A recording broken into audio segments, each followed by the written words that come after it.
ගරු සභාපතිතුමනි. මේ යාපනයට යන්න යන විනාඩි 45යි. විනාඩි 45ක් යන කංකසන්තුරේ මන්දිරයක් ඕනද? යන්න 45යි යන්න 45යි හෙලිකොප්ටරේ. පැයකමාරයි. පැයකමාරක් ඉන්න මන්දිරයක් ඕනද කංකසන්තුරේ? මහජනක ධනෙ නාස්ති කරලා.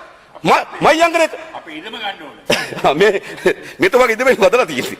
හරිද? මොකද මේ වෙලා තියෙන්නේ? මයංගනේ මන්දිර ඕනද? ඇඹිලිපිටිය මන්දිර ඕනද? ඉස්සර ගරු නියෝජ්‍ය කතානායකතුමනි, ගරු සභාපතිතුමනි, පාරවල් පොඩි වෙලා තියෙන කාලේ හිමින් තට්ටු කරකි යන කාලේ ජනාධිපතිවරයාට ගිහපුවම ඉන්න තැනක් හදලා තිබ්බා. හැබැයි ඒතකොට ප්‍රවාහන පාසුකම් ආවමයි. ඉතාලේ කාලයක් යන යාපනයට යන දවස් දෙකක් වෙනවා. එතකොට ඒතර මන්දිරයක් හදාගත්තර කමක් නැහැ. දැන් හෙලිකොප්ටරේ යන්නේ. යනකොට 3ක් කරන් යන්නේ. මොකටද මේ 3ක් කරන් යන්නේ හෙලිකොප්ටරේ?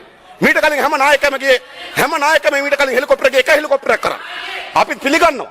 පාරේ යනකොට කාර් දෙක තුනක් කරන් යනක පිළිගන්න පුළුවන් කර සභාපතිතුමනි. එක කාර් එක හුලං ගියොත් අනිත් කාර් එකට නගින්න පුළුවන්. උඩින් යනකොට හෙලිකොප්ටර තුනක් කරන් යන්නේ මොකටද?